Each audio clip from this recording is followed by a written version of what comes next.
Second world war में लाखों कैदियों को टॉर्चर सेल में डाल दिया गया था। वहाँ उन्हें बुरी तरह टॉर्चर किया जाता था। उन्हें वहाँ फिजिकल और इमोशनल दोनों तरह से टॉर्चर से गुजरना पड़ता था। उन्हें अकेलेपन से भी गुजरना पड़ता था। कैदियों के सामने उनके दोस्तों की मौत हो जाया करती थी। उन्हें अपने दोस्तों और रिश्तेदारों को मरता हुआ देखना पड़ता था। ऐसे में कैदियों को ये लगने लगा था कि उनका भी मरना अब पक्का है। ये सब देखकर कैदी इमोशनली बहुत डिस्टर्ब हो जाते थे, बर्दाश्त नहीं कर पाते थे और वो सदमे से ही मर जाते थे। सेकेंड वर्ल्ड वॉर में कैदियों को रखने के लिए कई कैंप्स बनाए गए थे। उन्हीं कैंप्स में से एक कैंप में बंद थे psychologist doctor Viktor Frankl. Viktor उन कैंप्स में 3 साल तक रहे। उन कैंप्स में उन्होंने जो भी देखा, जो भी एक्सपीरियंस किया, जो भी टॉर्चर सहे, किसी को मालूम नहीं था कि वो इसके बारे में एक किताब लिख देंगे। उस किताब की करोड़ों कॉपीज़ बिक जाएंगी और कई भाषाओं में वो किताब ट्रांसलेट हो जाएगी। उन्होंने किताब लिखी जिसका नाम था मैन सर्च फॉर मीनिंग। अभी जो कोरोना क्राइसिस चल रही है, आप घरों में बंद हो, बोर हो रहे हो, अच्छा नहीं लग रहा है, तकलीफ़ हो रही है, तो आप अपनी इस तकलीफ़ को ज़रा इन टॉर्चर सेल्स के फ़ोटोज़ से एक बार कंपेयर ज़रूर करना। इससे मुझे पक्का यकीन है कि आपको अंदाज़ा हो जाएगा कि हमारी तकलीफ़ इन टॉर्चर सेल्स की तकलीफ़ के मुकाबले कुछ भी नहीं है।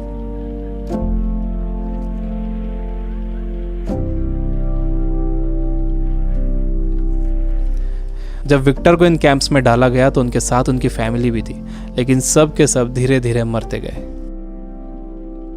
विक्टर एक इंसिडेंट बताते हैं। उनके साथ एक कैदी था। उसने फरवरी महीने के आखिर में एक सपना देखा। उसने विक्टर को बताया कि कल रात उसने एक सपना देखा था। सपने में एक आवाज़ गूंजी कि मुझसे जो पूछना है पूछो। तो मैंने उससे पूछा कि हम इस कैंप से बाहर कब निकलेंगे। तो उस आवाज़ ने कहा कि 30 मार्च को तुम लोग बाहर निकल जाओगे। इस सपने के बाद उस कैदी को पूरा यकीन हो गया था कि वो 30 मार्च को रिहा हो जाएगा। मार्च का महीना शुरू हो गया। वो एक एक दिन गिन रहा था। धीरे धीरे दिन निकलते गए। जब मार्च का महीना ख़त्म होने आया तो उस कैदी को ये दिखने लगा कि वो रिहा नहीं हो सकेगा। 29 मार्च को वो बीमार पड़ गया और 30 मार्च को वो मर गया। ऊपरी तौर पर तो ये लग रहा था कि उस कैदी को कोई बीमारी हुई है जिससे वो मर गया, लेकिन विक्टर जानते थे कि वो कैदी किसी बीमारी से नहीं मरा था, बल्कि नाउम्मीदी से मरा था। उसके मरने की वजह थी उम्मीद का ख़त्म हो जाना, होप का ख़त्म हो जाना। Biggest lesson of this book, इंसान को तकलीफ़ें नहीं मारती हैं, इंसान को धोखा नहीं मारता है, इंसान को चैलेंजेस नहीं मारते हैं, इंसान को नाउम्मीदी मार देती है। जिस इंसान के अंदर आने वाले कल की कोई उम्मीद नहीं होती, कोई ख्वाब नहीं होता, वो इंसान भी नहीं रहता। विक्टर ने गौर किया कि कैंप में ज़्यादातर मौतें क्रिसमस और न्यू ईयर के बीच में हुई थी, क्योंकि लोगों को उम्मीद थी कि क्रिसमस आ रहा है, न्यू ईयर आ रहा है, हमें रिहा कर दिया जाएगा। लेकिन जब ऐसा नहीं हुआ तो उनकी उम्मीदें टूटी और वो मर गए। जब भी किसी इंसान की उम्मीदें ख़त्म होती हैं तो उसका इम्यून सिस्टम कमज़ोर हो जाता है, और जब किसी का इम्यून सिस्टम कमज़ोर हो जाता है तो वो किसी भी छोटी मोटी बीमारी से मर सकता है। यानी पहले उम्मीदें ख़त्म होती हैं, उससे इम्यून सिस्टम कमज़ोर होता है, उसके बाद वो बीमारी ताकतवर हो जाती है। दूसरी चीज़ विक्टर ये बताते हैं कि आपके पास ज़िंदा रहने के लिए एक बड़ा सपना होना चाहिए, एक लॉन्ग टर्म गोल होना चाहिए। जिसके पास आने वाले कल के लिए बहुत बड़ा ख्वाब है, उसके लिए आज की तकलीफ़ें, आज की प्रॉब्लम्स बहुत छोटी होती हैं। जब किसी का बिलीफ बड़ा होता है, किसी का कॉन्फिडेंस बड़ा होता है, किसी का सपना बड़ा होता है, किसी का कमिटमेंट बड़ा होता है, तो उसके सामने आने वाली क्राइसिस, प्रॉब्लम्स, तकलीफ़ें सब छोटी हो जाती हैं। हम कोरोना वायरस की क्राइसिस से घर में रहकर मुकाबला कर सकते हैं। आपको अपनी सुरक्षा करना है, लेकिन इससे घबराना नहीं है। आपको अपनी उम्मीद को ख़त्म नहीं होने देना है। विक्टर कहते हैं कि जब कोई प्रॉब्लम या बीमारी आती है तो आपकी बॉडी कमज़ोर पड़ जाती है, लेकिन आपका माइंड बहुत पावरफुल है। आपको इसे कमज़ोर नहीं पड़ने देना है। आप रोज़ टीवी देख रहे हो, आप बुरी न्यूज़ सुन रहे हो कि इतने मरे, इतने बचे, इतने सीरियस, यह आपको मेंटली वीक बना देगा। आप मेंटली वीक हो जाओगे तो आपका इम्यून सिस्टम भी कमज़ोर हो जाएगा, जिससे आपका बीमार होने का ख़तरा बढ़ जाएगा। विक्टर कहते हैं कि वो 3 साल इन कैंप्स में इसलिए ज़िंदा रह पाए क्योंकि उनके पास कल के लिए बड़े सपने थे, विल पावर थी, उन्हें एक किताब लिखना थी। तो वो सारी प्रॉब्लम्स, सारी तकलीफ़ें उनके सपनों और इरादों के आगे छोटी पड़ गईं और वो इन सब से बाहर निकल गए। तीसरी चीज़ जो विक्टर ने ऑब्जर्व की थी वो ये कि जब इंसान के सामने कोई प्रॉब्लम आती है तो वो उसे कैसा मीनिंग देता है।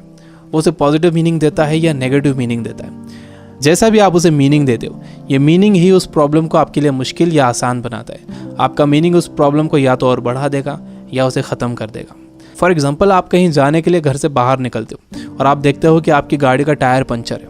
अब आपको बहुत गुस्सा आ जाता है। आपको लगता है कि क्या इसे अभी पंचर होना था, या आप ही के साथ क्यों हुआ, पूरा मूड ख़राब हो गया। आपने इसे दे दिया नेगेटिव मीनिंग। आपके पास एक और ऑप्शन था। आप सोच सकते थे कि हो सकता है कुदरत आपको वहाँ जाने से रोक रही हो, हो सकता है कि आप किसी बड़े एक्सीडेंट से बच गए हों इसकी वजह से। अगर तेज़ स्पीड में गाड़ी का टायर पंचर हो जाता तो एक्सीडेंट हो सकता था। अच्छा हुआ कि निकलने से पहले ही आपको टायर पंचर मिला। यह है पॉजिटिव मीनिंग। इंसान यूजुअली नेगेटिव ही सोचता है और इस नेगेटिव सोचने की वजह से हम हर चीज़ का नेगेटिव साइड ही देखते हैं, उसका पॉजिटिव साइड नहीं देखते। जैसे कोरोना क्राइसिस में जितना टाइम आपने फैमिली को दिया है, क्या आपने कभी पहले इतना टाइम दिया है? मेरे कुछ दोस्त जो किताबों से बिल्कुल दूर थे, उन्होंने बुक्स पढ़ना शुरू कर दिए। वो रीडिंग हैबिट बना रहे हैं। अगर कोरोना क्राइसिस ना होता तो क्या ऐसा होता था? जितना मैं इन दिनों पढ़ रहा हूँ, पहले इतना कभी नहीं पढ़ता था। जितनी सफाई लोगों ने रखनी शुरू कर दी है, पहले कभी नहीं रखते थे। बार बार हाथ धो रहे हैं, अच्छी तरह हाथ धो रहे हैं, सोशल डिस्टेंस मेंटेन कर रहे हैं। किसी लाइन में लगे हुए हैं तो दूर दूर खड़े हो रहे हैं। आसमान साफ नज़र आ रहा है, हवा साफ हो गई है, समंदर का पानी साफ हो गया है। ऐसा लग रहा है कि नेचर ने जैसे रीसेट बटन दबा दिया।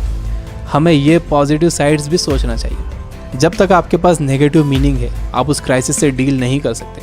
हर प्रॉब्लम उसके साथ एक इक्वल अपॉर्चुनिटी भी लेकर आती है। दुनिया जब से बनी है तब से अब तक उसमें प्रॉब्लम्स ही प्रॉब्लम्स हैं। अगर ये प्रॉब्लम्स नहीं होती तो हम यहाँ तक ग्रो नहीं कर पाते।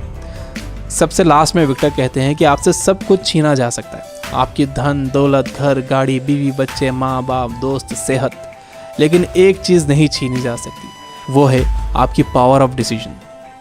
आपसे फैसला करने की ताकत कोई नहीं छीन सकता। अगर आप सिचुएशन से घबरा कर फैसला करते हो तो वो सिचुएशन आप पर हावी हो जाएगी, लेकिन अगर आप सिचुएशन के हिसाब से खुद को बेहतर बनाते हो और डिसीजन खुद लेते हो तो आपकी ज़िंदगी बदल जाएगी। दुनिया में इससे पहले भी कई बीमारियां आई हैं जिससे करोड़ों लोगों की मौत हुई है। उसकी वजह ये थी कि लोग अवेयर नहीं थे, उनके पास इन्फॉर्मेशन नहीं थी, इन्फॉर्मेशन लेट पहुंचती थी, बीमारी से डील करने के साधन नहीं थे। लेकिन आज का वक्त सबसे अच्छा वक्त है। हमारे पास इन्फॉर्मेशन बहुत तेज़ी से पहुंचती है, हमारे पास साधन है। मुझे पूरा यकीन है कि आगे और भी अच्छा वक्त आने वाला है और मैं आपको उम्मीद दिलाता हूँ कि आगे सच में बहुत अच्छा वक्त आने वाला है। You guys are amazing. Keep reading, keep learning, keep growing. Thank you for watching.